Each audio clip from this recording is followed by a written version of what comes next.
ያደረሳችሁ እግዚአብሔር ጠብቋችሁ በረከት ያብዛላችሁ። እንደገና በዚህ ጉባኤ ላይ እንድንገናኝ የረዳን አምላክ ኢየሱስ ይባረክ፣ ኢየሱስ ይመስገን። በእውነት በጣም ትልቅ ጉባኤ ነበር። ጉባኤው ጅምር አንስቶ እስካሁን ድረስ የእግዚአብሔር መንፈስ፣ የእግዚአብሔር እጅ፣ የእግዚአብሔር ክንድ እየተንቀሳቀሰ መልእክቶቹ ሁሉ ደግሞ በጣም ድንቅ መልእክቶች ወደ ውስጥ ለዳን ነው የሚሆኑ መልእክቶችን ስንሰማ ቆይተናል። ጌታ ኢየሱስን እባርካለሁ። የእግዚአብሔርን ሰው እግዚአብሔር ይስጥልኝ እላለሁ። ለተቀባይ ሾክቤንም ወደዚህ ጋብዘው ነው የመጣሁት። እዛ ብዙ ጫናዎች ነበሩብኝ። ግን የእግዚአብሔር ሰው ያሳደገኝ መንፈሳዊ ሕይወት ሲረዳኝ የመከረኛ ሲያግዘኝ መቅረት አልችልም። ወደዚህ መጣሁ፣ ተባረኩኝ። በተለይ ትናንት በሰማኋቸው መልእክቶች በጣም ተባርኬያለሁ። ኢየሱስ ይባረክ። መኖር ካልቀረ ለእግዚአብሔር ክብርና የእግዚአብሔርን ስራ ለመስራት እግዚአብሔር እድል እየሰጠን ስላለ እስቲ ተባረክ እንበለው። በቄስ ብርሃኑ በጣም እጅግ አጥንትን የሚያለመልም በጣም የሚያስገርም መልእክት ነበርና ከኖርን አይቀር ለኢየሱስ እንኖርለት። እስቲ ለአንተ ኖርልሃለሁ በሉት። በእውነት በዚህ ዘመን ከዓለም የምናገኘው ትርፍ የለም። ዓለም እየተበላሸች እየፈረሰች ነው ያለችው። ለእኛ አይታየንም እንጂ አንዱ ጎኗ በሙሉ ፈርሶ አልቋል። እኛ ግን በእግዚአብሔር ቤት እንደ ለመለመ የወይራ ዛፍ እኛንም ቤተሰቦቻችንን ቀምሎ እዚህ ያደረሰ አምላክ ኢየሱስ ይባረክ። አንድ ባርኩ ተባረክ። በወንጌላዊ ብርሃኑ ደግሞ በጣም የሚያስገርም በጣም እጅግ ስለዳናችን ስለዳንበት የኢየሱስ ክርስቶስ ማንነት በደንብ ተምረናል። ጉባኤ ስንጀምር ጌታ ኢየሱስ ይባረክ። በቢሾፕ ከበደ ልባችን እንዲለወጥ እስቲ ሃሌሉያ። በዚህ የመጨረሻ ሰዓትም ልቤን ለውጠው በሉት። አእምሮዬን ለውጥ፣ ልቤን ለውጥ፣ ሕይወቴን ለውጥ፣ አረማመዴን ለውጥ፣ አካሄዴን ለውጥ። እስቲ በደንብ ለውጠን በሉት። ትናንት ስለ ታማኝነት ተምረናል። በጣም ድንቅ ነው። በተለይ አገልጋዮች ለሁሉ ነገር ታማኝ እንድንሆን እግዚአብሔር እየመከረን ነው። እግዚአብሔርን አመሰግናለሁ። አመስግነን እንቀመጥ። ጌታ ኢየሱስ ሆይ እናከብራለን፣ እናመሰግናለን። ስምህን ለዘላለም እባርካለሁ። እስቲ እጃችሁን ወደዚህ ወደ አርባ ምንጭ ከተማ ዘርጉና ለዚች ከተማ ምሕረት ይድረሳት እንበል። ያንተ ምሕረት፣ ያንተ ምሕረት፣ ያንተ ምሕረት፣ ያንተ ቃል ኪዳን ባልዳነው ሕዝብ ላይ፣ በጨለማ ላይ ባለው ሕዝብ ላይ፣ በጣዖታት ባለው ሕዝብ ላይ እስቲ ምሕረት በሉ።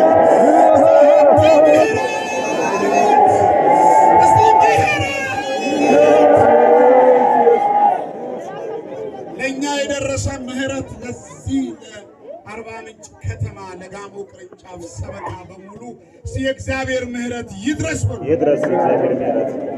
እኛንም ደግሞ የእግዚአብሔር ምሕረት ያግኛል። ምኑ ያግኛል? ለታመማችሁም የእግዚአብሔር ምሕረት ያግኛችሁ። ለደከማችሁም የእግዚአብሔር ምሕረት ያግኛችሁ።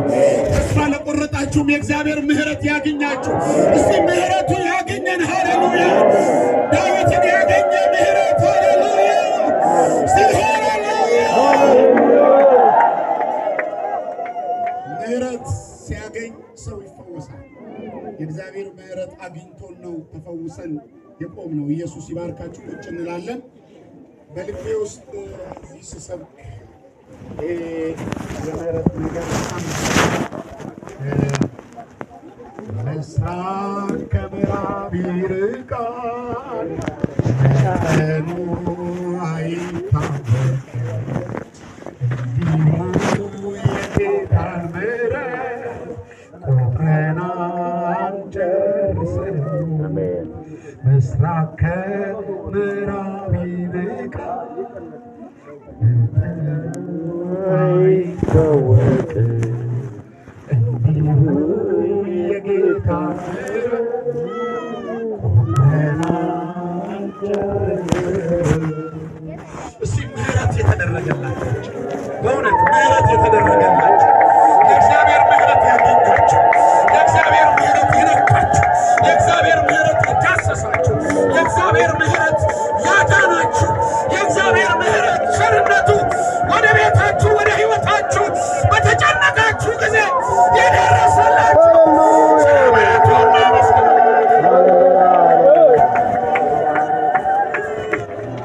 በእውነት የእግዚአብሔር ምሕረት ያገኛችሁ። ሃሌሉያ! ያ ምሕረት ባያገኘኝ ኖሮ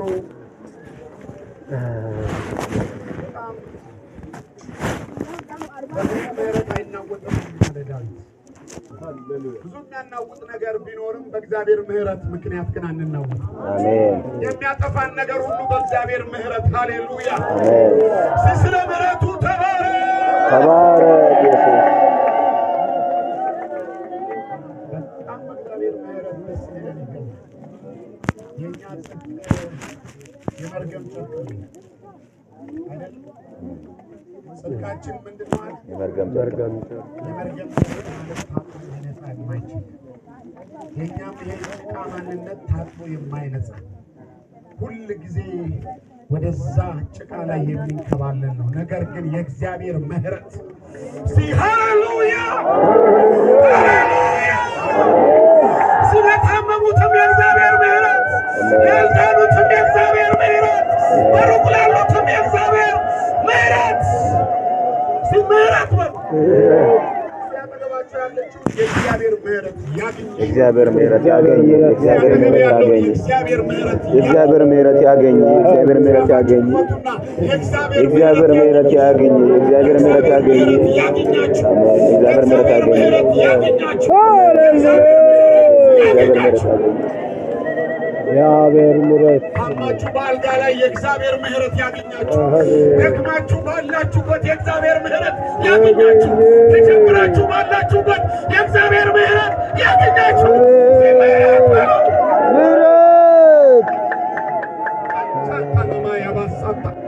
ሃሌሉያ! ምሕረት ነው ያቆመኝ፣ ምሕረት ነው ያኖረኝ፣ ምሕረት ነው ከቤት እንዳልወጣ የከለለለኝ። አሜን።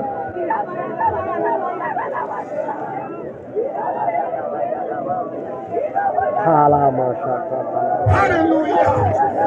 አቤት ምሕረቱ ያገኘው ሰው ምንኛ የታደለ ነው! አቤት የእግዚአብሔር ምሕረት ያገኘው! አቤት የእግዚአብሔር ምሕረት ያገኘው! የእግዚአብሔር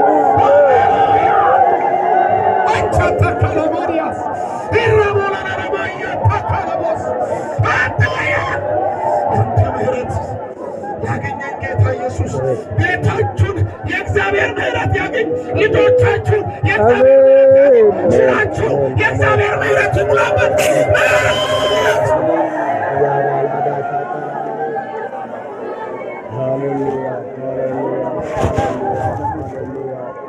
የእግዚአብሔር ምሕረት ያገኝህ ያገኝሽ፣ የእግዚአብሔር ምሕረት ያገኝህ። ሃሌሉያ! በዛ በሶዶም ያለ ያንን ሎጥን ያገኘ የእግዚአብሔር ምሕረት፣ እጁን ያስያዘ የእግዚአብሔር ምሕረት፣ መልአክ ከሰማይ ያወረደ የእግዚአብሔር ምሕረት። ሃሌሉያ! አራማና ጋሪያቦስ ታማችሁ ባላችሁበት፣ ደክማችሁ ባላችሁበት ሰይጣን ያገኛችሁ፣ የእግዚአብሔር ምሕረት ያገኛችሁ፣ የእግዚአብሔር ምሕረት ያገኛችሁ፣ የእግዚአብሔር ምሕረት ይደግፋችሁ፣ የእግዚአብሔር ምሕረት ያገኛችሁ። እናንተ አገልጋዮች የእግዚአብሔር ምሕረት ያገኛችሁ። ቤተ ክርስቲያን የእግዚአብሔር ምሕረት ያገኝ። ታናማሪያስ ኢራቦለጋዳዲያባስ ታራማካላማ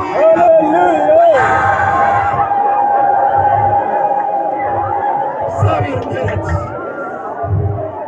ምናልባት ወደ ቤተ ክርስቲያን ስትመጡ የሆነ ነገር ፈልጋችሁ ይሆናል የመጣችሁ። ነገር ግን እሱ አይጠቅማችሁ። የእግዚአብሔር ምሕረት ያገኛችሁ። ባላችሁበት ተስፋ ቆርጣችሁ ባላችሁበት ነገሮች በተበላሹ ሰው የእግዚአብሔር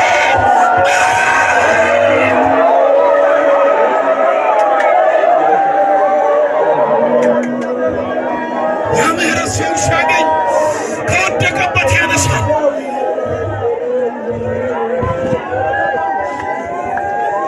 ለምነውልህ በሕይወት ዘመኔ ሁሉ ያንተ ምሕረት ያገኘኝ፣ ያንተ ምሕረት ያገኘኝ፣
ከዛ ከምንኖርበት ክፉ ዓለም ሮጠን መተን እዚህ ደግሞ የእግዚአብሔር ምሕረት ካላገኘን እዚህም ተስፋ እንቆርጣለን። ነገር ግን ከዛ ሮጠን የመጣ ነው በሱ የክንፎቹ ጥላ ውስጥ በምሕረቱ ታምነን በምሕረቱ ተደግፈን በምሕረቱ ተመክተን ልንኖር ነው። ወንድሞች ምሕረት ባሉ ኢየሱስ ይባረክ።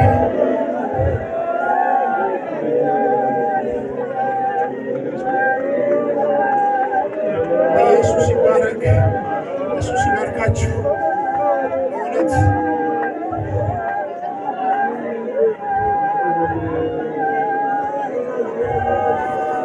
እዚህ ከገባሁበት ጊዜ ጀምሮ ሐሙስ ነው የገባሁት።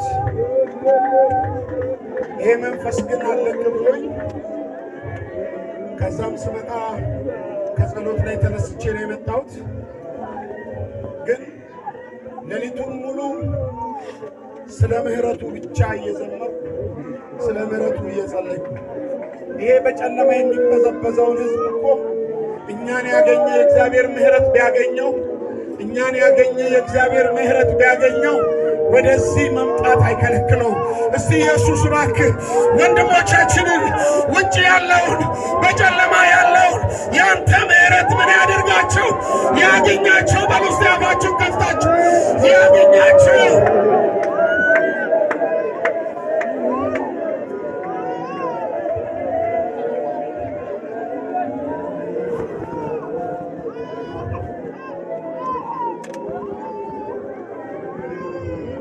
ኢየሱስ ይባረክ። ያ ምሕረት በልባችን ዛሬም ደግሜ የምሰብከው የተያያዙ መልእክቶች ናቸው። 3 መልእክቶች ናቸው። ከነዚህ 3ቱ መልእክቶች ጋር የተያያዘ የእግዚአብሔር እያንዳንዳችሁን እሱ እንዲያገኛችሁ በምሕረት እንዲያገኛችሁ ኢየሱስ ይባረክ። ትናንት ቄስ ብርሃኑ እየሰበከ ባለበት ወደ ልቤ የሚመላለስ ነገር ነበርና ሌሊት ላይ እየጸለይኩ እንደገና ያ ቃል ወደ ልቤ ሲመጣ ለዚህ ምድር የሚሆን የእግዚአብሔር ቃል ነው ብዬ ስላመንኩኝ ያንን ቃል እሰብካለሁ።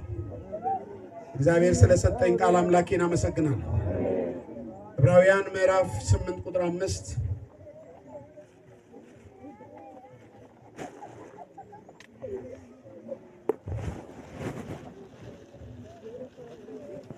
የትምህርት አርዕስት በእግዚአብሔር መለኮታዊ እቅድ ወይም በእግዚአብሔር መለኮታዊ ብርሃን ውስጥ መገኘት። እግዚአብሔር መለኮታዊ እቅድ መለኮታዊ ዓላማ በሰው ልጆች ላይ አለ። በዛ እሱ ባዘጋጀው ዓላማ ውስጥ የእግዚአብሔር ልጆች ሊኖሩለት ይገባል። እሱ ያዘጋጀው መለኮታዊው ዓላማ መለኮታዊው ብርሃን ውስጥ እንድንገኝ እግዚአብሔር ይፈልጋል። ዘፍጥረት ምዕራፍ 1 የእግዚአብሔርን ቃል ዘፍጥረት ምዕራፍ ላይ ያለውን የእግዚአብሔርን ቃል ላንብብና ወደዚህኛው ክፍል እሄዳለሁ። ኢየሱስ ይባረክ። ዘፍጥረት ምዕራፍ 1 ቁጥር 26 ሰውን በመልካችን እንደ ምሳሌያችን እንፍጠር፣ የባሕር ዓሦች፣ የሰማይ ወፎች፣ እንስሳት፣ ምድር ሁሉ በምድር የሚንቀሳቀሱትንም ሁሉ ይግዙ። እግዚአብሔርን ሰውን በመልኩ ፈጠረ፣ በእግዚአብሔር መልክ ፈጠረው፣ ወንድና ሴት አድርጎ ፈጠራቸው፣ ባረካቸው የሚል ቃል እናነባለን። ጌታ ኢየሱስ ይባረክ። ይሄ የእግዚአብሔር የበረከት የመብዛት የእግዚአብሔር መለኮታዊው እቅዱና ዓላማው ነው። ነገር ግን ያ ሊባረክ ሊጎበኝ ሊዳሰስ የአምላኩን ድምፅ እየሰማ ሊኖር የተፈጠረ ሰው ከእግዚአብሔር መለኮታዊ እቅድ ውጪ ወጣ። ቢወጣም እግዚአብሔር መለኮታዊ እቅዱ ወይም ደግሞ ሐሳቡ አይቀየርም። እስቲ አይቀየርም። አንዳንድ ጊዜ አምነን በእግዚአብሔር ቤት ኖረን ወደ ኋላ ባክ ስናረግ እኛንን እንጂ ወደ ኋላ ሄድነው የእግዚአብሔር መለኮታዊው እቅዱ በኔ ላይ ያለው ሐሳቡ አይቀየርም። ወደ ኋላ አይቀየርም። ባክ ሊያደርግ ይችላል። ሰው ስለሆንኩኝ ደክሜ ዝዬ ተስፋ ቆርጬ እዚህ ምንም አልተጠቀምኩም ብዬ ሲሄድ ወይም የእግዚአብሔርን ስርዓት ሳፈርስ እኔ ነኝ እንጂ ያፈረስኩት የእግዚአብሔር መለኮታዊው እቅድ በሰው ላይ ያለው መለኮታዊ ሐሳብ ያ ከዘላለም የሆነው ቃል ኪዳኑ አይሻል።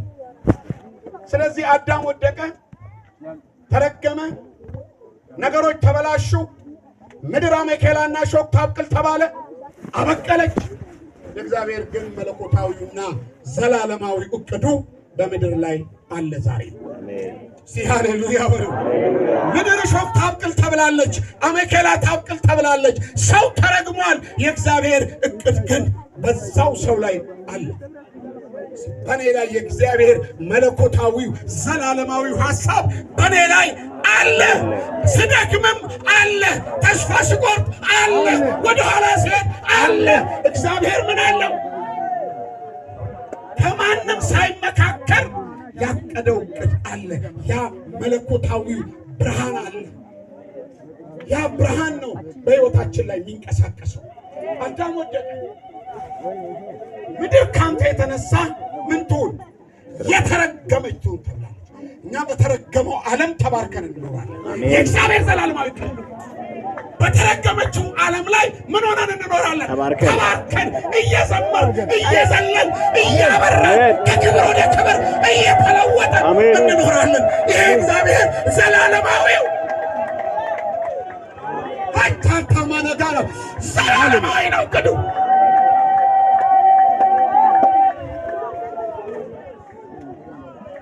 እቅዱ ምንድን ነው? ዘላለማዊ። አዳም ፈጥሮት በኤደን ገነት ሲያስቀምጠው ለእኛ ነው እንጂ ኤደን ገነት ለዘላለም ምድር ላይ ሆና ልትኖር የእግዚአብሔር ዘላለማዊ እቅድ ሲሆንም ምድር ነበር፣ ገነትም ምድር ነበር። ሁለቱም ጎን ለጎን የእግዚአብሔር ዘላለማዊ እቅድ እዛ ጋር አይደለም። የእግዚአብሔር ዘላለማዊ እቅድ አዳምን ቢያስቀምጠውም ሰው አሁን በአዳም ይፈርዳል። ተሳስቶ እኛን በተረገመ ምድር ያኖራል። የእግዚአብሔር ዘላለማዊ እቅድ መውደቅም መኖርም መነሳትም የእግዚአብሔር ዘላለማዊ እቅድ። ሃሌሉያ በሉ። ለአዳም መውደቅ የእግዚአብሔር ዘላለማዊ እቅድ። ካልወደቀ ሰውን ሊያድነው አይችልም። መውደቅ ነበረበት።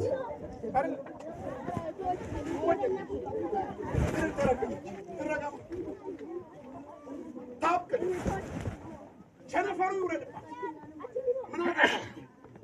ምን አገባ? የእግዚአብሔር ዘላለማዊ እቅድ በእኔ ሕይወት ላይ አለ፣ በቤተ ክርስቲያን ላይ አለ። አለ በሉ እባክህ አለ። የእግዚአብሔር ዘላለማዊ እቅድ በቤተ ክርስቲያን አለ። አዳም ግን የት ነው? ጫካ ውስጥ። ስለዚህ ያንን እቅዱን ሊፈጽም የእግዚአብሔር ዘላለማዊ ሐሳብ ነበር። ስለዚህ አዳም ሲወድቅ አትብላ የተባለውን ስለበላ ስለተሳሳተ ሳይሆን እግዚአብሔር ሰውን ሰብስቦ እንደ አዳም ገነት ውስጥ ማኖር ይችል ነበር አይደል? አይችል። ዝም ብሎ የተወለደውን ሁሉ ገነት፣ የተወለደውን ሁሉ ገነት፣ የተወለደውን ሁሉ ገነት። ይህ እግዚአብሔር ዘላለማዊ እቅድ ነው። ስለዚህ እግዚአብሔር ዘላለማዊ እቅድ በቤተ ክርስቲያን በእኔ ሕይወት ላይ አሁን ያለው ሕይወቴ ምንም ባያምር የእግዚአብሔር ዘላለማዊ እቅድ ግን በእኔ ሕይወት ይፈጸማታል። በሉ እስቲ እባክህ አንተ ሰይጣን በሉት የእግዚአብሔርን ሐሳብ የእግዚአብሔርን ዓላማ ለጊዜው ታዘገየው ይሆናል እንጂ እቅዱ ዓላማው ሐሳቡ ይሆናል።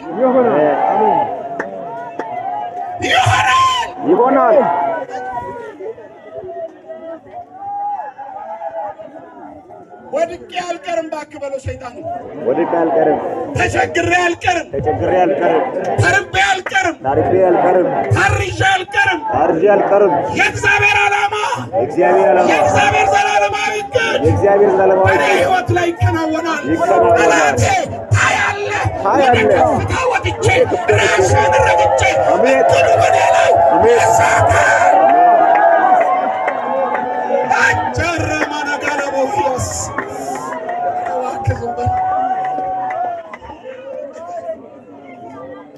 አገልጋይ ወደቀ የእግዚአብሔር ዘላለማዊ ዕቅድ ይወድቃል። ምዕመናን ወደቁ የእግዚአብሔር ዘላለማዊ ዕቅድ ይቀራል አይቀርም። እንዲህ እንረዳለት የእግዚአብሔርን ሐሳብ እንደዚህ ስንረዳው እግዚአብሔር ከኛ ጋር መሆን ጀመረ። አዳም ከወደቀ በኋላ ችግር የለም። አዳም ወደቀ፣ አዎ ችግር አለ። ዘላለማዊ ዕቅድ አለ።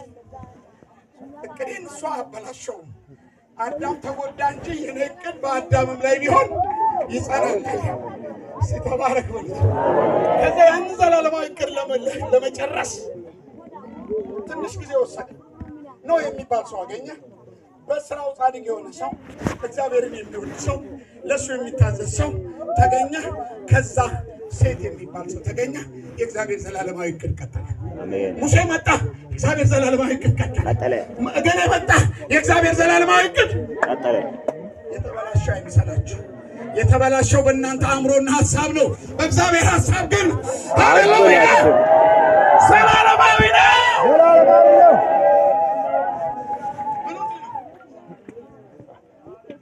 ለዚህ ነው እግዚአብሔር በተረገመች ምድር ይላል እዚህ ዘፍጥረት ምዕራፍ ላይ እኛን ለማዳን አለና ስለ ኖህ ይናገራል አይደል? ያ በተረገመች ምድር ላይ ሰውን የማዳን የእግዚአብሔር ዘላለማዊ ዕቅድ ምን አዘጋጀ? መርከብ። ያ ዘላለማዊ ዕቅድ በምድር ዛሬ መርከብ ሳይሆን ቤተ ክርስቲያንን ተወለደች። አሜን። የተወለደችላችሁ ደስ ያላችሁ አሜን። ዘላለማዊ ዕቅዱ ምን ሆነች? ተወለደችልን። መርከብ ውስጥ የነበረው ሰው እና በምድር ላይ በዛ በዘፍጥረት ምዕራፍ 1 ተባዛ የተባለው ሰው የኖህ ዘር እየተባዛ ዘላለማዊ ዕቅዱ መርከብ መስራት። መርከቡ ብዙ ዘመን ነው የፈጀው፣ 100 ዓመታት። ከ100 ዓመታት በኋላ እንደገና ብሉይ ኪዳን ተጀመረ። ያ የእስራኤል ሕዝብ በባርነት መኖር፣ እዛ ግብፅ መግባት፣ አንዳንድ ጊዜ የምትገቡበት ቦታ እዚህ መገኘቴ የእግዚአብሔር ዕቅድ ሳይሆን አይቀርም በሉ እስቲ። አንዳንድ ቦታ እልም ያለ ከባድ መከራዎች ስትገቡ የእግዚአብሔር ዘላለማዊ ዕቅድ በእኔ ላይ አለ። አሁን ግን ያለሁት በመከራ ውስጥ ነው። አንድ ቀን ግን ከመከራው እወጣለሁ፣ ከችግሩ እወጣለሁ፣ ከበሽታዬ ሃሌሉያ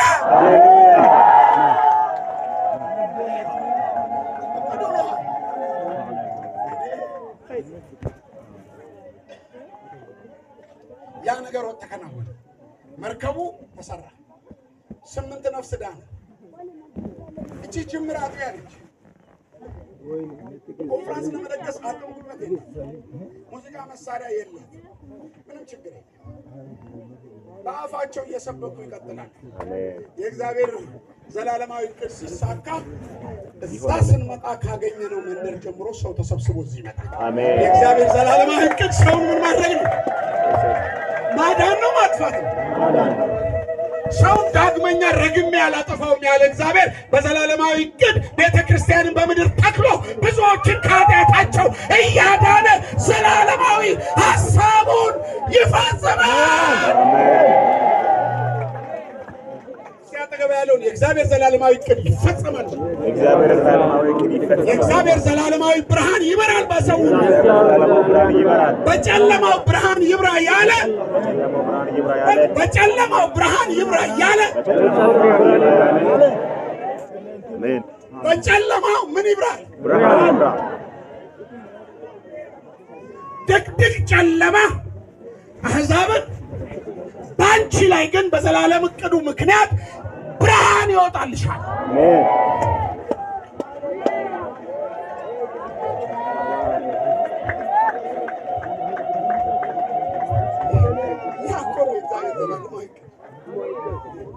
አዳምን ፈጥሮ ተባዛ አለው።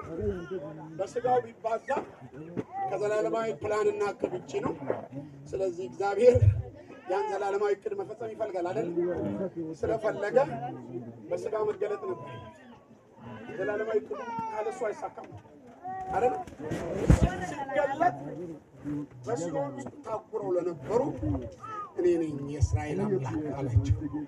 አንዳንዶች ሙታን ከሞቱበት ብድግ ብለው ወደ ቅድስቲቱ ከተማ ወደ ዘላለም መኖሪያ የእግዚአብሔር ዕቅድ ይሄ ነው።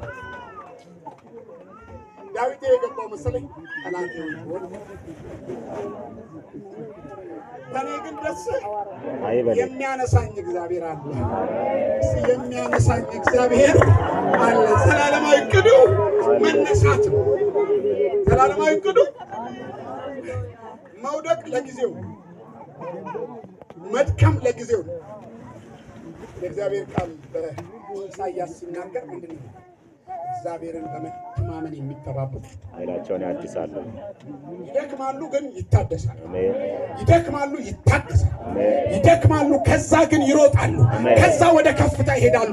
ከዛ አጋንንትን ይረግጣሉ። ሃሌሉያ በሉ።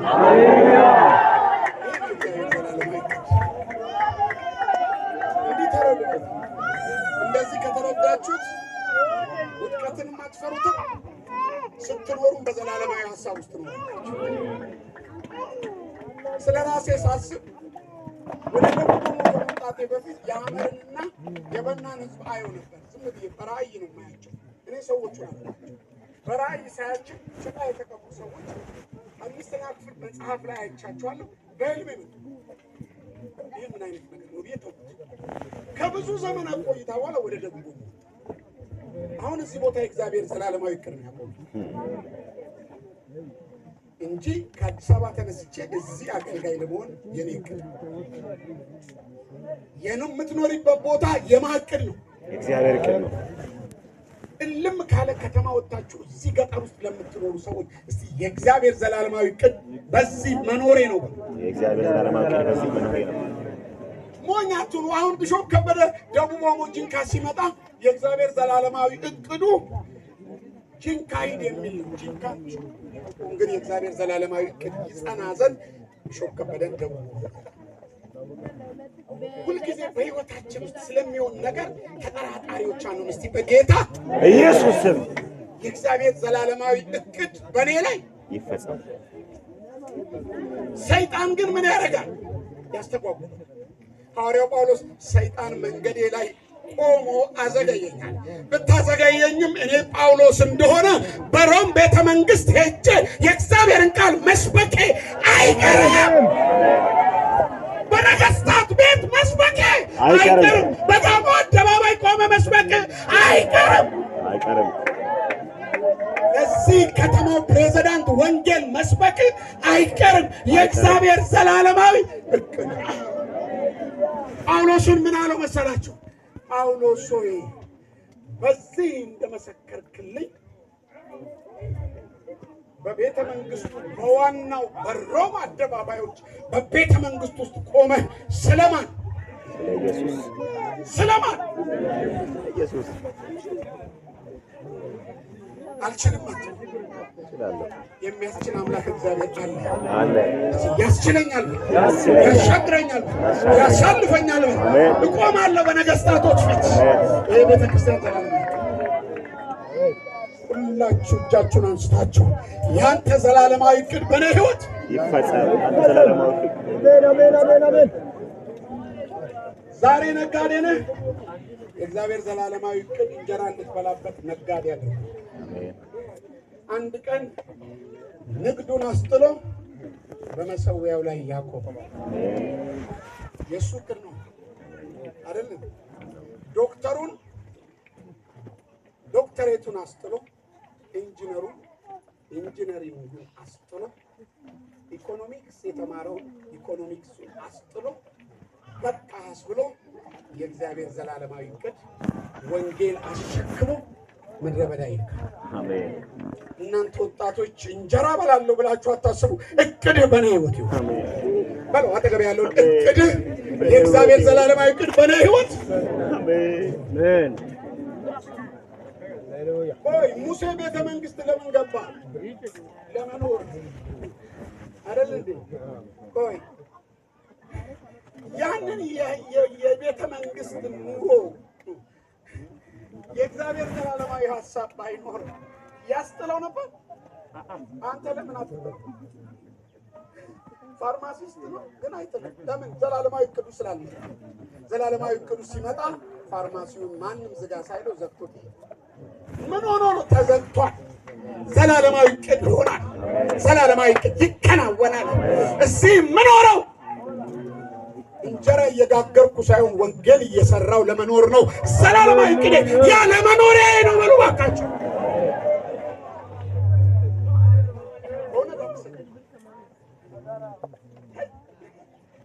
አሁን ብዙ ሰዎች አገልግሎት እንዴት ነው አሉ። በጣም ደስ ይላል። በጣም ደስ ብሎኛል። እያገለገልኩ ነው። ፋርማሲህን ክሊኒክህን ምን አረከው ስል ዘጋውታል። ተባረከ። ገንዘብ ማግኘት የሚጠራ ሰው አለ? ታላላችሁ። ዘላለማዊ እቅድ ሲመጣ ግን ገንዘብ ይስጣል። በጣም ብዙ ገንዘብ የማገኝ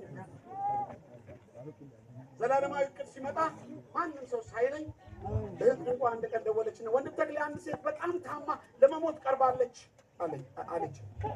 ሾክ ከበደ 40 ምንጭ ልክ በዛን ሰዓት እሺ መጣሁ። አንድ ከባድ በሽተኛ አለብኝ ስል የኔ ሰው እየሞተ አንተ እዚህ አዛብ ታድናለህ? ያ ቀን አበቃለት። ክሊኒኩ ተዘጋ፣ ፋርማሲው ተዘጋ። ዘላለማዊ እቅዱ ጸና። ዛሬ ሰባኪ ከዛ ቢሾፕ ዳዊት ኢየሱስ ይባርክ አሉ። አሜን አልኩ። ሞቴ ለምን ዘጋው? ልጆች ነገ ይራባሉ። ታይ የእግዚአብሔር እቅድ ነው አሉ። ይራቡ። ታዲያ ቢራቡ የእግዚአብሔር ይቀራል እንዴ? ከፈለጉ ሊሞቱ ይችላሉ። የእግዚአብሔር እቅድ ይቀራል አይቀርም። አደረገው እግዚአብሔር። ልጆች ነገ ገንዘብ ይጠይቋል። ላፕቶፕ የምገዛበት ገንዘብ አልነበረኝም። ልጄ አደግራት ዩኒቨርሲቲ ሲሄድ ምን አገባኝ? በላፕቶፕ ቀርቶ በቾክ መጻፍና ይማር። የኔ ግን ዘላለማዊ እቅድ አይቀርም። ይቀራል። ሃሌሉያ ሃሌሉያ። 7 ወር የሕክምና መሳሪያው እንዳለ ተዘግቶ 7 ወር ወደዛ እንቅሳለ ቀረ። የቤት ኪራይ በኔ ላይ እየቆጣ አለኝ እንዴ ብዬ እስከማስብ ተሳለ። አይ እግዚአብሔር ሙጥጥ አድርጎ ከጭንቅላት ያወጣው የነበረው መሳሪያ ራሱ 30 ምናምን ሺህ ብር ያወጣበት ገንዘብ አንዱ ሳልወስደው ዘጋ። አንድ ቀን ያ ቤቱን ያከራየኝ ሰውዬ ከ7 ወር በኋላ ወደ እኔ ጋር መጣ። ጋሽ ተክሌ ፈልጌ ነው እያለ እሳቸው ቸርች ግቢ ገብተው ብዛ ፈልጋቸው ግቢ ውስጥ ሲመጡ ጋሽ ተክሌ ተንበርክኳል። ከጸሎት ውጭ ሌላ የለም። ዘላለማዊ እቅዱ ጸሎት ነው። ዘላለማዊ እቅዱ ማጥመቅ ነው። ዘላለማዊ እቅዱ መመስከር ነው። ዘላለማዊ እቅዱ ለእግዚአብሔር መኖር ነው። ያንተን እኮ ኑሮ ዓለም ሊኖረው አሁን አንቺ ኑሮ ዓለም አይኖር በ10 ደምገጡሮች ታቅፎ ይኖራል። 10 ሰራተኛ ተቀጥሮ ይኖራል። እሱም ኑሮ ነው የምትፈልገው? የእግዚአብሔር ዘላለማዊ እቅድ በኔ ላይ በልባል። ዛሬ ላንቃችሁ በኔ ላይ ዘላለማዊ እቅድ አለ በሉ። ከዛ ምን አለኝ? የሕክምና መሳሪያውን ሳትወጣ ደነገጥኩና ወይኔ ለካዛ ነው እንዴ? የቤት ኪራይንም ሳትከፍለኝ ሳትሰራቅ የቤት ኪራይንም ከፍላለሁ። እቃውን ነገ ሰው ሄዶ ያመጣዋል። እኔ ወደዛ ደርሻለሁ። አንድ ወንድም ገመቱ ይባላል ወደ ኢየሱስ ሄዷል። ደነይና በጋሪ ላይ ያኔ በባጃጅ በክብሬ በጋሪ ላይ አልጋው በጋሪ ላይ ምኑ በጋሪ ላይ ተጭኖ ስቶር ውስጥ አስገባውና 4 ቁጥር ስቶር የወንድማማች ህብረት ስቶር ውስጥ ቆለፍኩበትና አንድ ቀን አላስታወስኩም። ከ5 ዓመታት በኋላ አንድ ሰው አንተ ጋር የህክምና መሳሪያ አለ ልገዛ ነው ተመስገን አለኝ። ቆየት ነው ያለኝ በየስል ትዝ አለኝና ቆይ እዚህ ስቶር ውስጥ ይሆናል እስቲ ናና ሳሙኤል እስቲ ከፍቶ አዋራጠኝ። የማን አንተ ላይ የማን እቅድ? መለኮታዊው እቅድ መለኮታዊው ብርሃን በኔ ላይ ይብራ በኔ ላይ በዛ ተጠናቀቀ። አወጣሁና ይሄው አዋራው መቼም ነገራችሁ ፈጥቶ ተጣጣው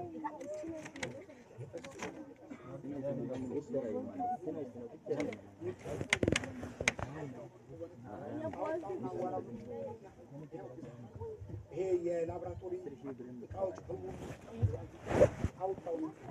ስንት ልግዛ? 10,000 መደራደር አንችልም። አዋራ ተጠጣ ተበላሽ 10,000 ብር አይወደድም ማለት ነው። ካና በየሰብሽ ተረጋጋ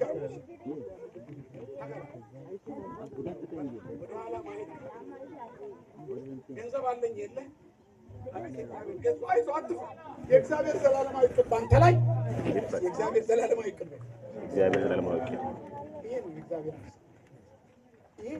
ይሄ ካልገባው ሰው ለኢየሱስም መኖር አይችልም፣ ለራሱም መኖር አይችልም።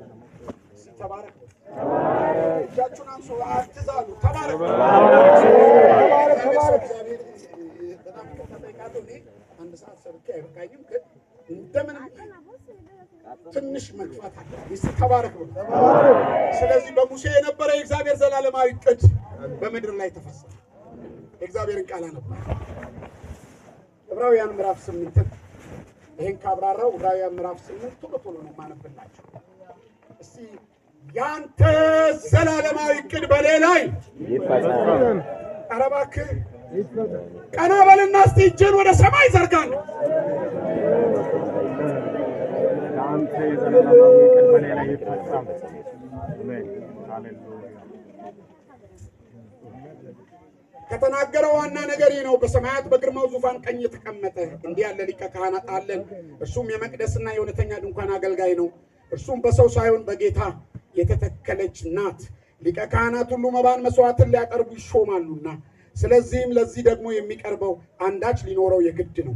እንግዲህ በምድር ቢኖሩስ እንደ ሕጉ መባን የሚያቀርቡት ስላሉ ካህን እንኳን ባልሆኑ፣ እነርሱም ሙሴ ድንኳኒቱን ሊሰራ እንደተረዳ ለሰማያዊ ነገር ምሳሌ ጥላ የሚሆነውን ያገለግላሉ።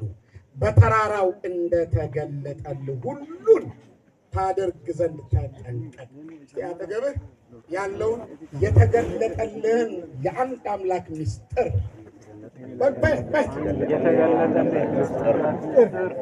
ከሱ ጋር ለመኖር ተጠንቅቀህ ኑር።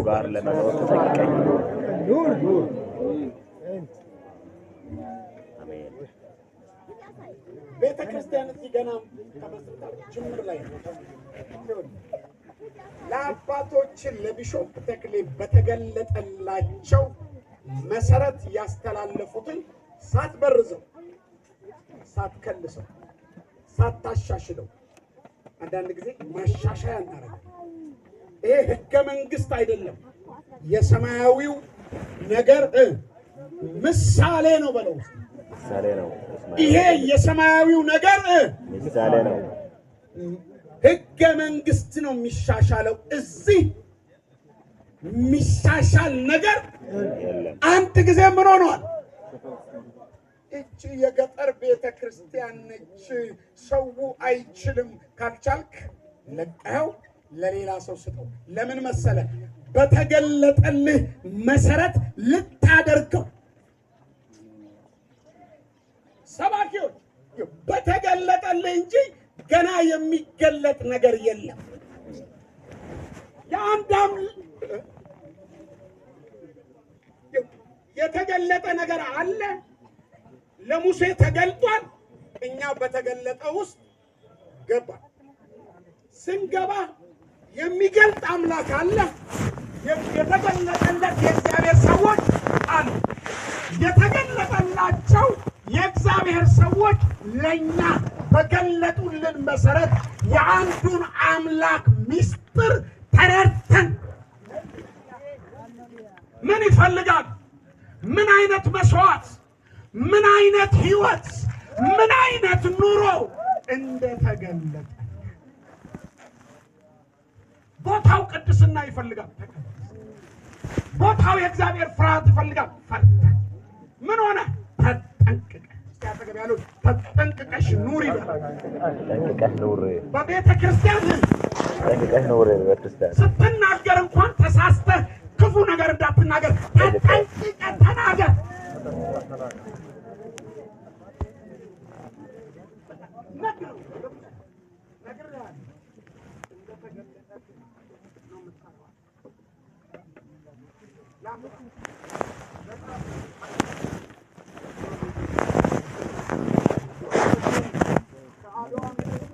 የተገለጠለት ወንጌል እስከ ሐዋሳ በእግሩ ያመጣ እግዚአብሔር አሁን እዚህ ተገልጦልኛል ብለህ ቤተ ክርስቲያንን በአዳማዊ መንፈስ መበጥበጥ አትችልም።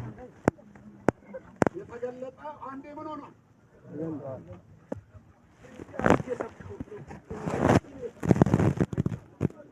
እንደወረደ ነው የሚሰማው። ዘዳግም ምዕራፍ 6 ቁጥር 4 ነው የሚሰማው። ለእኔ ዘዳግም ምዕራፍ 6 ቁጥር 4 የተገለጠው በዚህ መልክ ነው። ለሙሴ አልተገለጠም። ለሙሴ የተገለጠው እንደውም ሙሴ ምን አለው? ተራራው ላይ እንዳሳይ ቤተ መቅደሱ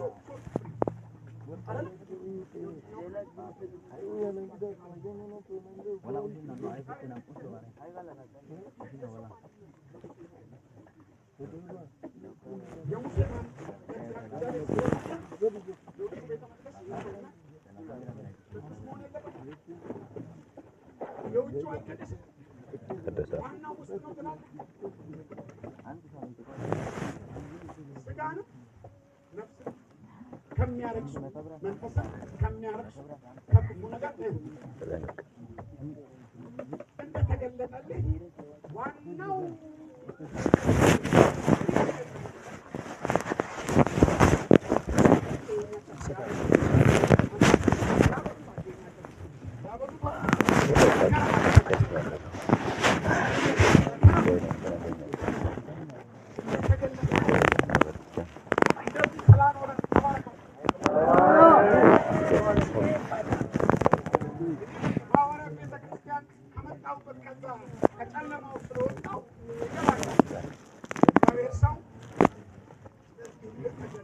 በተራራው እንዳሳየው ምሳሌ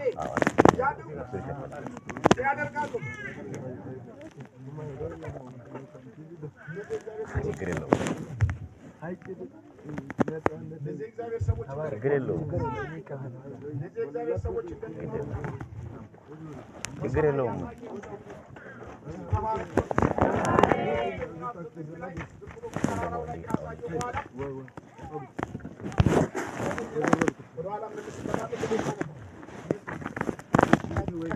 በኋላ ማደሪያው በተተከለ ቀን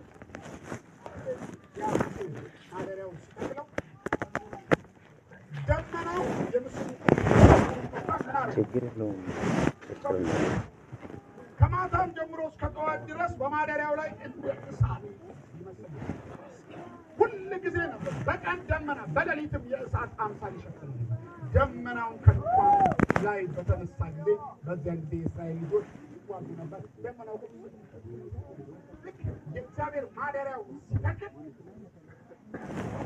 ደመናው አንድ ማለት የእሳት ማለት በተተከለው ማደሪያ ላይ ምን መሆን ጀመረ? እግዚአብሔር ምንድን ነው? መንፈስ። ስለዚህ ምን ይሆናል? ደመና በላዩ አደረገ። ሙሴ ወደ ድንኳኑ ሲገባ ሰዎች ብድግ ብለው ይቆማሉ። ደመናው ደግሞ ይመጣና ያንን ድንኳን ምን ያደርገው?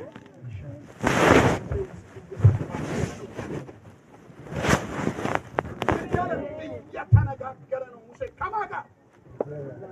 ከእግዚአብሔር ጋር እያወራ ነው ሙሴ እዛ ውስጥ ነው።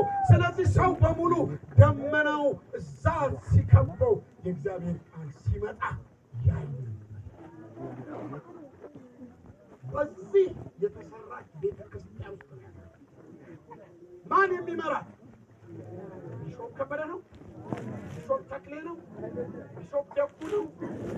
ማን ነው? እግዚአብሔር አፋችሁ ከፍታችሁ እግዚአብሔር ነው። እግዚአብሔር ነው። እኛ የተሾምን ካህናት ከእናንተ የሚለየው እግዚአብሔር ቅባት ቀባልና ለእኔ ታገለግለኝ ዘንድ ማለቱ ስራህን እንደሆን ነውና ተከተለኝ ስላለ እግዚአብሔር ቅባት በኛ የእግዚአብሔር ሰው እግዚአብሔር ሰው አንዳንድ ጊዜ ይሄ ሰው ማን ነው? አብርሃም የእግዚአብሔር ሰው ተሳስተህ የእግዚአብሔር ሰው ማለት ነው አብርሃም ነው ካለ ከእግዚአብሔር ጋር ትጣላለህ፣ ከእግዚአብሔር ጋር ትጋጫለህ።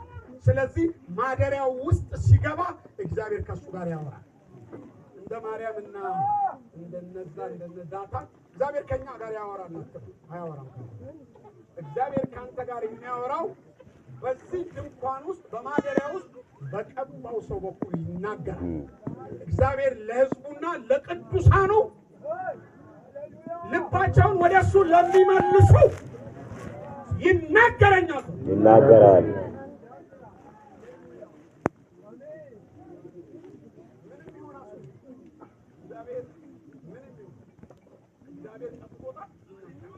ስለዚህ ማደሪያውን የተከለው ስለዚህ ወደዚህ ተቀጥለው ከዛም ለሙሴ የተገለጠው እንፍጠር ብሏል አለም። እሺ ሙሴ ግን ብቻውን በራው ይላል ዘዳግም ምዕራፍ 38 የተገለጠለት ብቻውን ነው ወይስ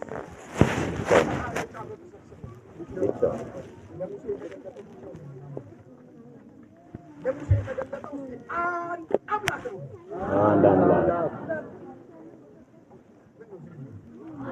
አንድ አምላክ የለም።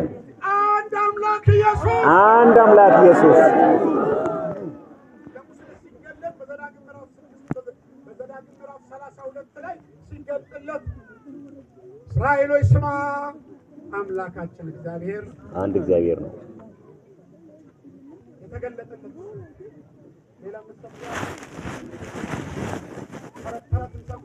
አንሰብክ የተገለጠለት ለቤተ ክርስቲያን የተገለጠላት ትምህርት አንድ አምላክ።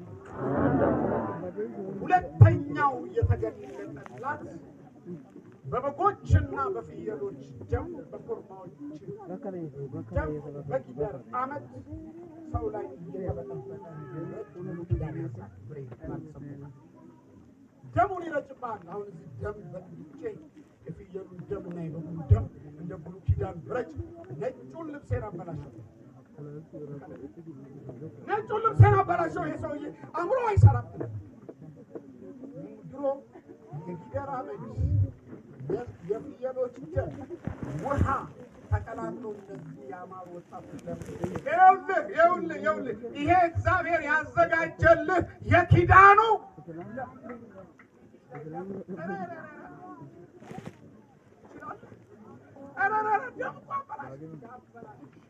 የኪዳን ምንድን ነው? ደም ተገለጠለት። የኪዳን ደም ኪዳኑ መጥቷል። ገና ይመጣል። ጥላ ነው። ምንድን ነው? አብርሃም ጥላ ነው። በሙሴር ጥላ ነው። አብርሃም አንድ ልጅ ይሰዋል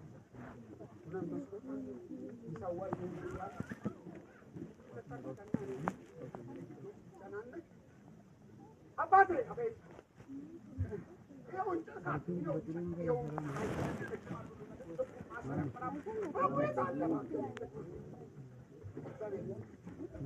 የኪዳኑ ደም አሁን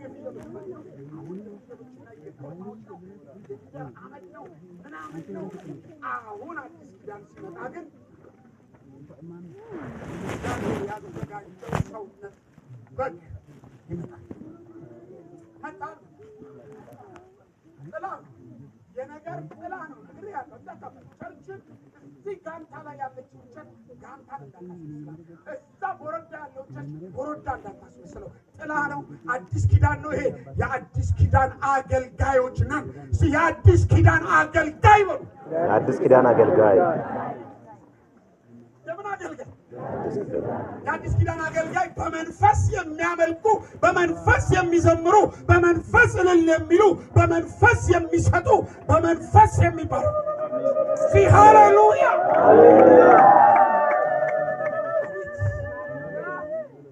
ስለዚህ ያ ደም ፍየሎቹ ደም አሉ። ያው ነው ተባረክ ነው። እንደዚህ አይነት ሃይማኖት ውስጥ ገብተን ማን እንዴት ሰይጣን ይጨፍርብናል። እንደዚህ ይላል 9 ላይ የፍየሎች እንደዚህ በጣም የሚገርም ቃል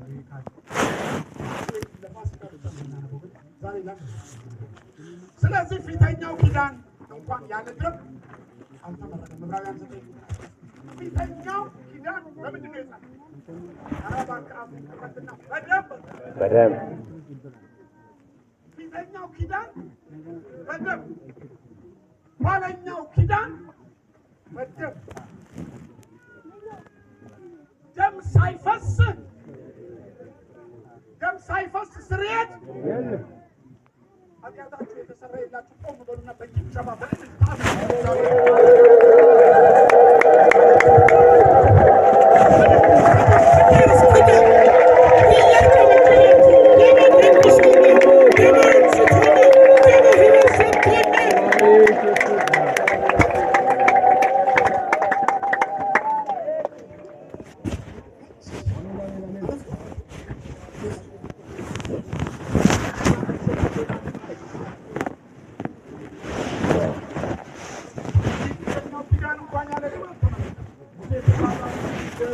ከተናገረ በኋላ የጥጆችን የፍየሎችን ደም ከውሃና ከቀይ የበቀሉ ከሶቹም ጋር ይዞ እግዚአብሔር ምን ያደረገናል?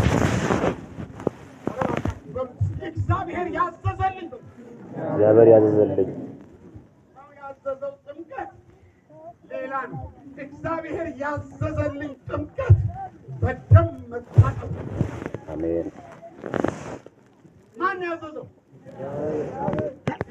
አርደው ጊደሯን አቃጥለህ አመዱን ወስደህ ውሃ ጨምረህበት ሦስቱን አንድ ላይ በጥብጠውና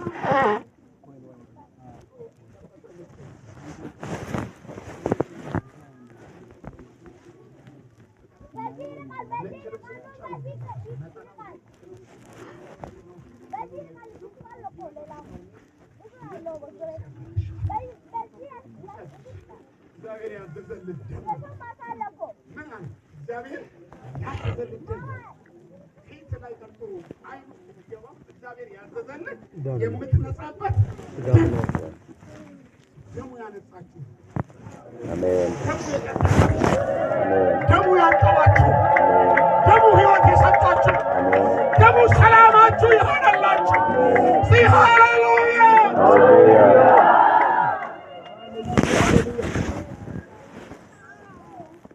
እግዚአብሔር ምን ያደርገላችሁ?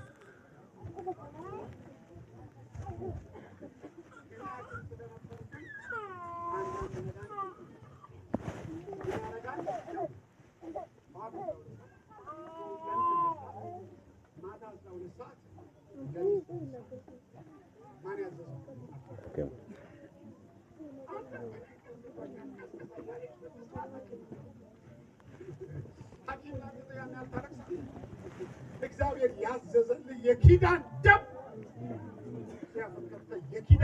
አጠበኝ።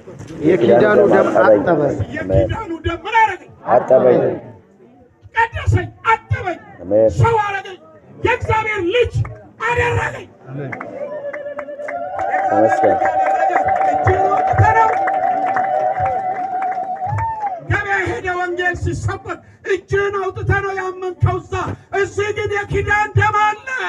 አሜን። እዚህ የኪዳን ደም የኪዳን ደም የሚያነጻ ደም የሚያጥብ ደም ልጅነትን የሚያጎናጽፍ እግዚአብሔር ያዘዘላችሁ የኪዳኑ ስለዚህ ከጥቂቶች በቀር ነገር ሁሉ ደሙረጨ እንደጉ ከጥቂት በቀር ሶስተኛው መንፈስ ቅዱስ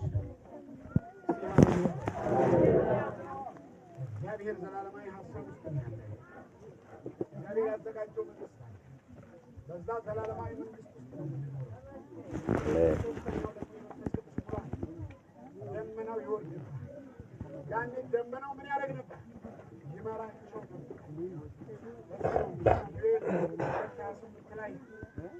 በስጋ ለባሽ ላይ ሁሉ ከመንፈሴ አፈሳለሁ። የፈሰሰባችሁ አሁንም የሚፈስባችሁ አሜን የተዘጋጀ አሜን ዛሬ ስለፈኝ ያላችሁ ስለፈኝ ኢየሱስ እግዚአብሔር ለብዙ ያዘጋጀው መንፈስ ቅዱስ ሁለተኛ ቆሮንቶስ ምዕራፍ 5 ቁጥር 1 ተባረክ ብሉ።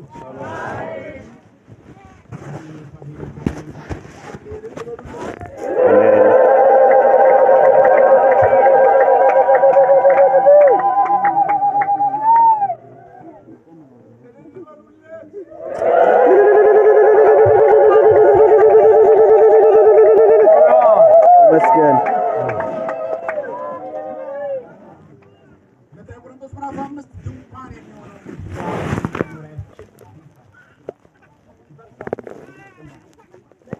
ይፈርሳል። ምድራዊ መኖሪያችን ይሄ ይፈርሳል።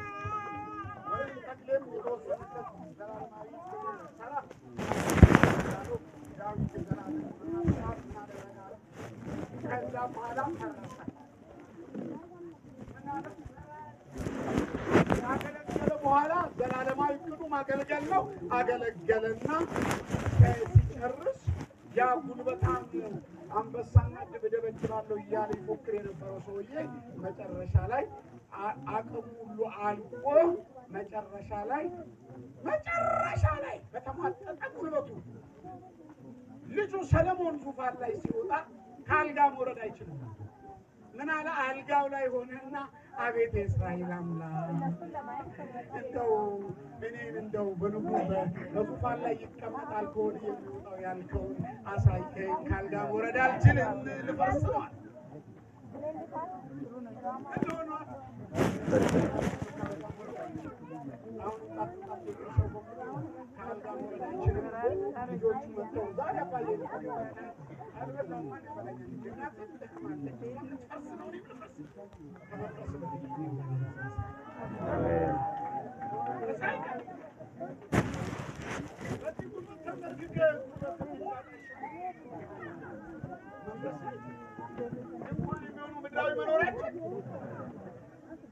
የምናውቃቸው የልጅ ልጆቻችን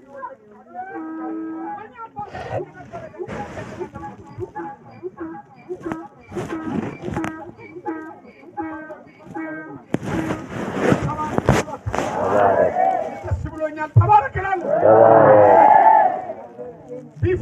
ቢፈርስ በሉ አጠገቤ ያለውን ሰው አንተ ያንተ ይሄ በጣም የወፈረው ይፈርሳል። ቢፈርስ ግን በእጅ ያልተሰራ በሰማይ ደግሞ ምን አለ? መኖሪያ አለ። እዛው ጤነት ትኖራል። ምን ውስጥ ገብተህ ሰው የሰራው ህንፃ ወይስ እግዚአብሔር ያዘጋጀው ህንፃ?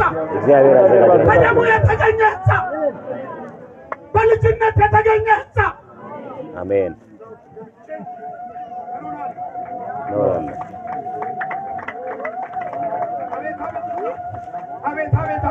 አቤት እዛ ሰማይ ይህ ይፈርሳል፣ ያኛው ግን ዘላለማዊ ሆኖ ይኖራል።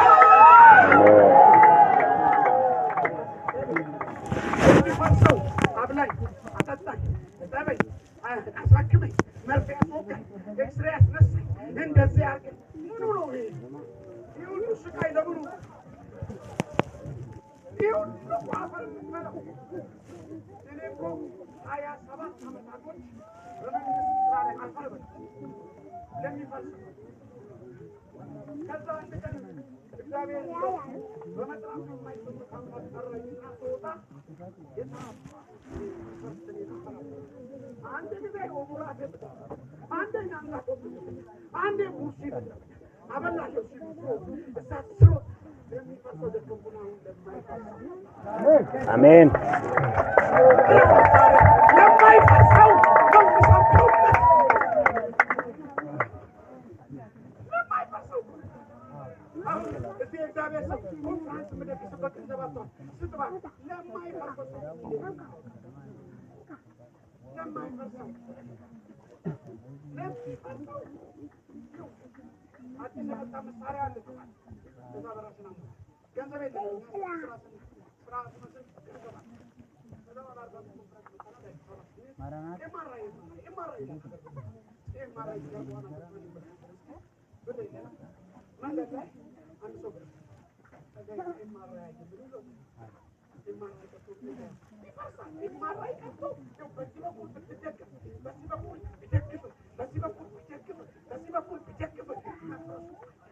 አይቀርም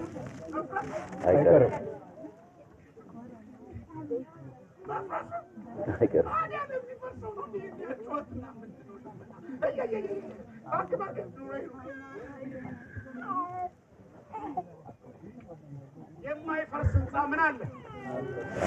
በሰማይ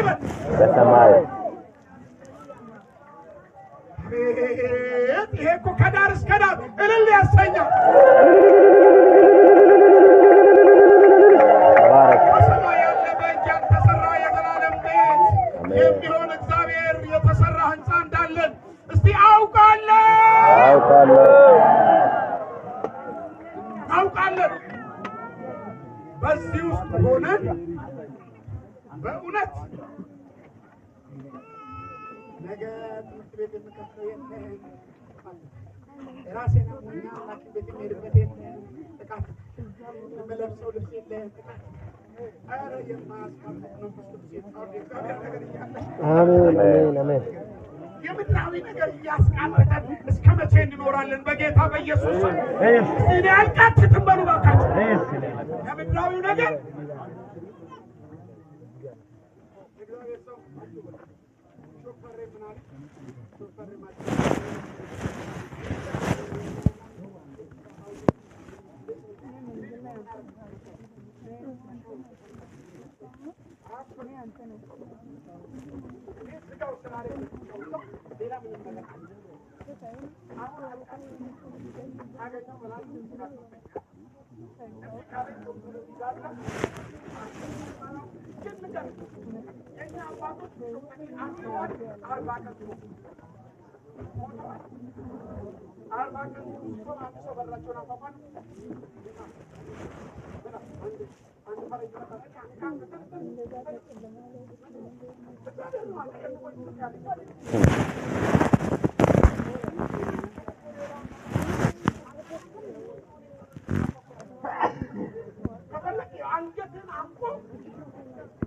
ያሰጣል። እምቢ ካልከው ለሐኪም በዛ ውስጥ ሆነን ምን ነው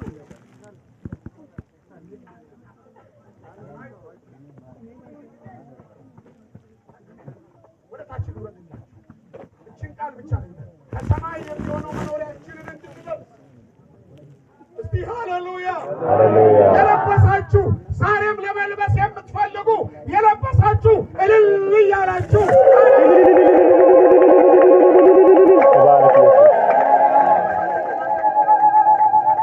አለበሳችሁ እህቶች የለበሳችሁ እልል እያላችሁ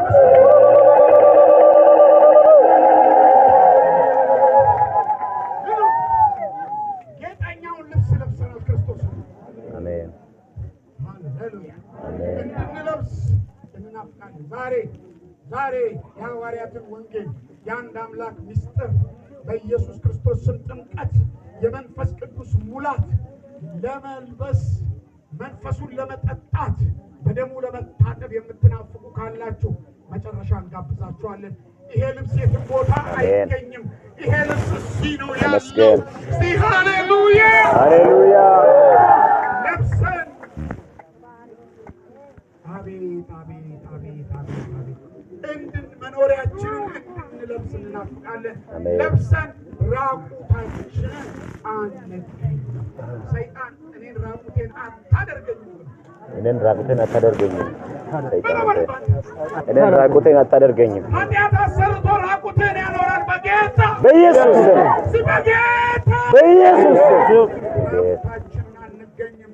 በእውነት የሚሞተው በሕይወት ይዋጥ ዘንድ ልንለብስ እንጂ ልንገፈፍ የማንወድ ስለሆነ በድንኳን ያለ እኛ ከብዶብን እንቃትታለን። ለዚህ የሰራን እግዚአብሔር ነው። እሱም የመንፈሱ መያዣ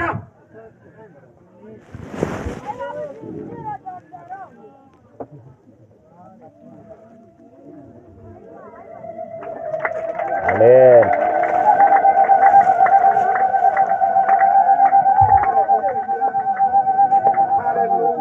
ሃሌሉያ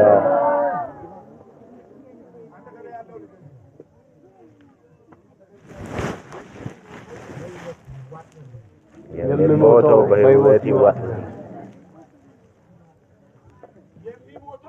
በሕይወት ይዋጥ ዘንድ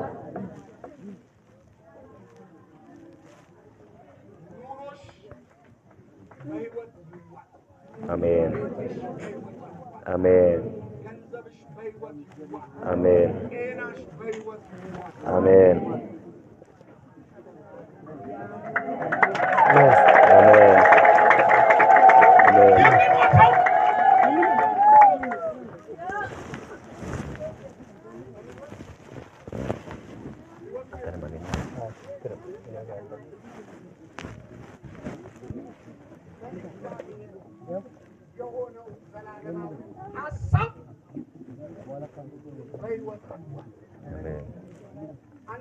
ለሕይወት የሰጠነው ዋጋ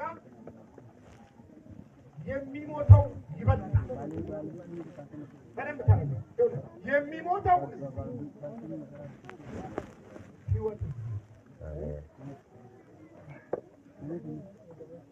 የሚሞተው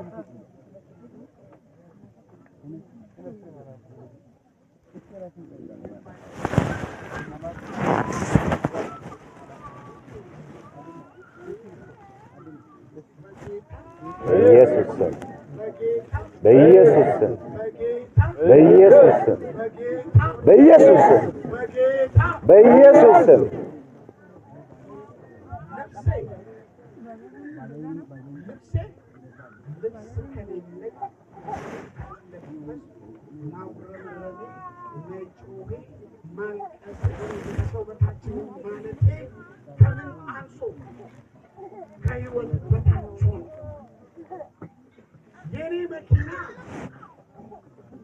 ከሕይወት በታች ካልሆነች ኑሮ ከሕይወት በታች ከዚህ በታች የኔ ኑሮ ምን ኑሮ ነው? ከመሬት በታች ከሆኑ ጋር ኧረ በጌታ በኢየሱስ የኔ ኑሮ የኔ ኑሮ እኮ ከማንም በላይ ከማንም በላይ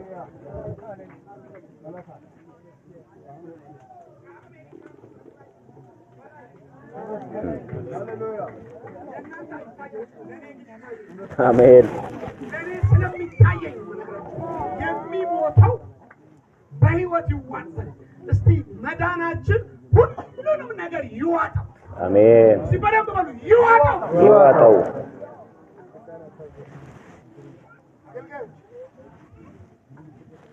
መዳናችን የተሸከማችሁ ወንጌል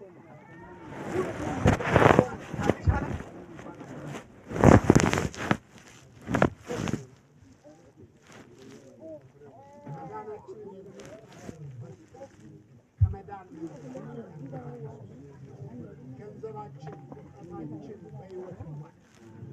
ቤታችን ኑሯችን በሕይወት ይዋል። አካሄዳችን አኗኗራችን አዋዋላችን በሕይወት ይዋል። ይዋጠው ክብራችን በሕይወት ሲመጡ የማትማሳሰብ የማትሳደብ ረጅም ሰዓታት እግዚአብሔር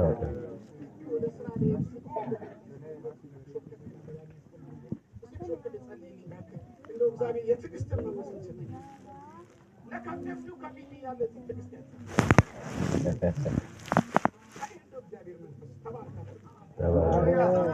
እንደው እግዚአብሔር ትዕግስት ይሰጠን ሁሉ ነገር ወንጌል ሲሰብክ ታገስ ሰው ሁሉ በቃ እኔም ያን ወጣት ስለነበርኩ እንደው ዝለል ይለኛል ግን ትዳርም የለኝ ምንም የለኝ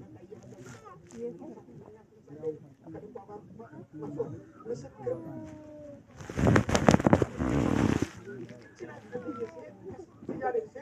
ወንጌል ምስክርነት በቃ ሀገር በሙሉ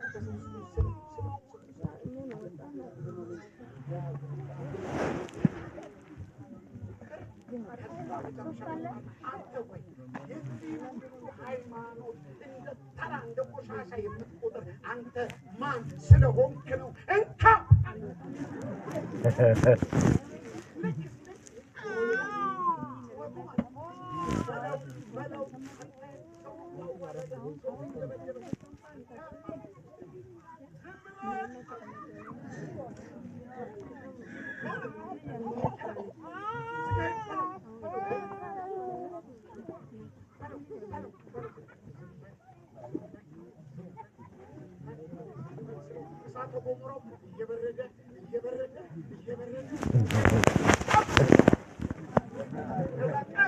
ወደ ቢሮ ሄድኩኝ። ሃይማኖት ይሄ በህይወት ይዋጥን በምን ይዋጥን በህይወት መዳንሽ በህይወት ይዋጥ አሜን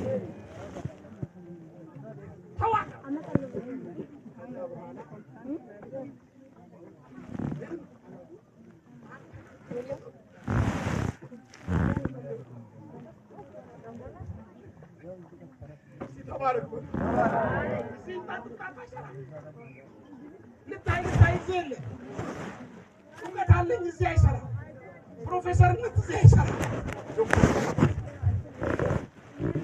ሚሊዮነር ብትሆኑ እዚህ እንደ ተራ ሰው ቁጭ ብላችሁ ትሰሙናላችሁ። አሜን እግዚአብሔር ስለቀባን ማንም ይሰማናል። አሜን ካልሰማችሁን ትጎዳላችሁ፣ ከሰማችሁን ትባረካላችሁ። አሜን እስቲ ተባረክ ተባረክ ስማ ይዋጥን ወደ ሌላው ለፍ ደስ ብሎኛል። ሰዓቴ ሄድባችሁ እስከ 6 ሰዓት በጣም የመጨረሻውን ስብከት እንደው በእውነት በጣም እግዚአብሔር ይመስገን።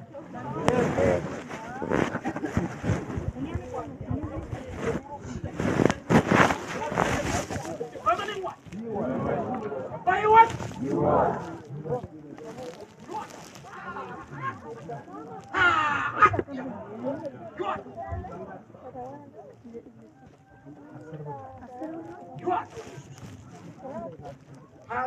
ላይ ሐዋርያው ጳውሎስ አንድ በጣም የሚገርመኝ ሰው ንጉሥ አግሪጳ ሆይ አለ 26 ንጉሥ አግሪጳ ሆይ ስለዚህ ከሰማይ የታየኝን ራእይ እምቢ አላልኩም።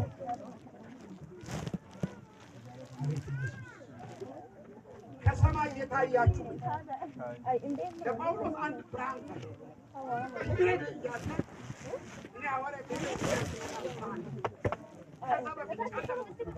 ሐዋርያው ጳውሎስ በመንገድ ላይ አንድ ብርሃን ሳየ ለዚህማ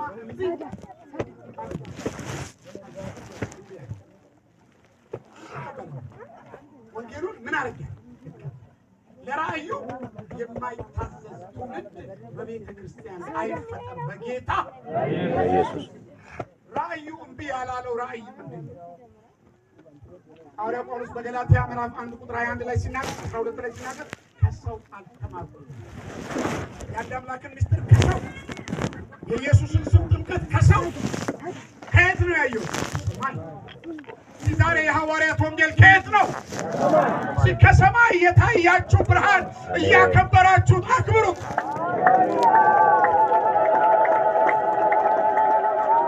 የአንድ አምላክ ብቸኛ ብርሃን በጳውሎስ ሕይወት የበራ ብርሃን በእኔና በእናንተ ላይ ያበራ እግዚአብሔር ይባረክ ይባረክ።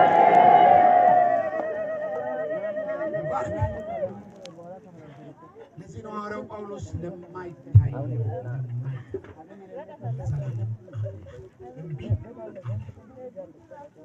ለሙሴ የተገለጠለት ያ ለሙሴ በተራራው ላይ እንደተገለጠ በደማስቆ መንገድ ላይ ለማ ተገለጠ ለጳውሎስ ሙሴ እምቢ ብሏል ከብዙ ገንዘብ ከግብጽ ገንዘብ ይልቅ መከራን በምድረ በዳ ከእግዚአብሔር ሕዝብ ጋር መከራን መቀበል መረጠ ጳውሎስ ደግሞ በመንገድ ላይ ይሄደ ብርሃኑን እምቢ አላለም ለሙሴ የተገለጠው ሳይቀየር ሳይሸራረፍ እንዳለች ለማ ተገለጠች ለጳውሎስ ለዚህ ነው በገላትያ ምዕራፍ 1 ቁጥር 12 ላይ እንደዚህ ብሎታል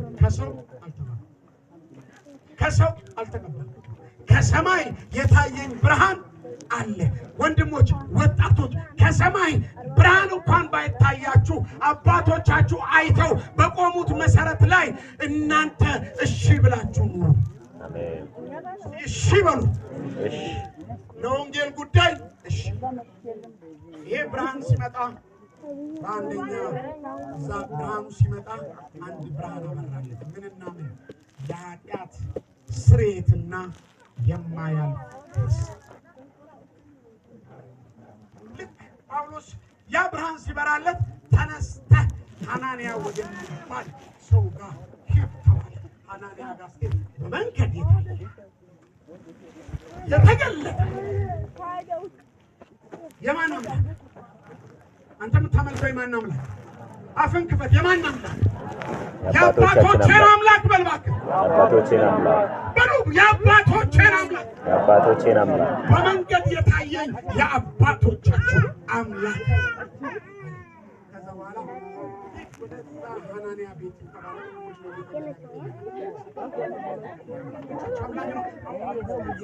አንደኛው የኃጢአት ስርየት ምን ትቀበላለህ ሁለተኛ የኃጢአት ስርየት ስትቀበል የማያልፍ ርስት ባለቤት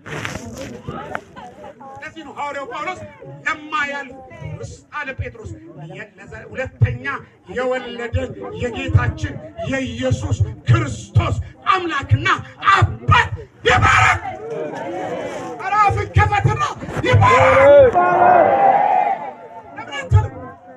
ባረክ ኢየሱስ ጴጥሮስ ምዕራፍ 1 ቁጥር የታየው ያን ራእይ ያዘና ወደ አንደኛ ጴጥሮስ ምዕራፍ 1 ዛሬ እዚህ የመጣችሁ ራእዩንም እንዳትሉ እዚህ የተገለጠልን የአባቶቻችን አምላክ ነው እስቲ የአባ አምላክ ይባረክ በሉ ባካችሁ እስቲ በደንብ ተባረክ በሉ አሁንም ጨምሩ ኢየሱስ ክርስቶስ ከሙታን በመነሳቱ ለሕያው ተስፋ ለምን ተስፋ ብቻ ነው ሕያው ተስፋ በሉ ሕያው ተስፋ ከርስትም የዘላለም ርስት የማያልቅ የዘላለም ርስት ሁለተኛ የተወለዳችሁ ለዚህ የተወለድኩት ለዚህ ነው ለማይጠፋ እጥፈት ለሌለበት ለማያርፍ ርስት እንደ ምሕረቱ ብዛት ሁለተኛ የወለደን የጌታችን የኢየሱስ ክርስቶስ አምላክና አባት ማን ይባረክ ያወቀን እኮ እግዚአብሔር አብ ነው የታጠብነው በደሙ ርስት የሰጠን እሱ የማይፈስ እግዚአብሔር ያወቃቸው ተመስገን እስቲ ሃሌሉያ ሁለተኛ የወለደን የጌታችን የኢየሱስ ክርስቶስ አምላክና አባት የእግዚአብሔር አብ እውቀት ተገለጠ የእግዚአብሔር አብ አምላክነት ተገለጠ ለሙሴ የተገለጠለት መልክ ከቶ አታይምና እንዳትረክስ ተጠንቀቅ የተባለው ሙሴ ልክ ምንም ስዕል ሳይስል ምንም ምስል ሳይስል እኔ እግዚአብሔርን አፍ ለአፍ ስነጋገረው ነበረ ከሱ ጋር ነበርኩ በሲና ተራራ ላይ ተራራውን ሲያንቀጠቅጠው አይቻለሁ መልክ ግን ከቶ የለውም አላየሁም መልክ የለውም እሱ እያለ የማይጠፋ ርስት ለማግኘት ለሙሴ የተገለጠው እግዚአብሔር በእኛ ዘመን ደግሞ እግዚአብሔር ያወቃቸው እስቲ ማን ያወቃቸው አብ ነው ያወቃቸው አብ ነው ያወቀኝ። አምላክ ማን ነው? አብ። ስለዚህ አምላክ ነው ያወቀኝ። አምላክና ሰው አይተዋወቁም ነበር። ከዘፍጥረት ምዕራፍ 1 ተጣሉ። አሁን በጌታ በኢየሱስ ክርስቶስ ዳግመኛ ሲወለድ አባትና ልጅ ምን ሆኑ? ተዋወቁ። እናንተ ልጆቼ፣ እኔ ደግሞ አባት ሆናችሁ። ፈታና ማርያም እዚህ ተባረክ በሉ። ተባረክ።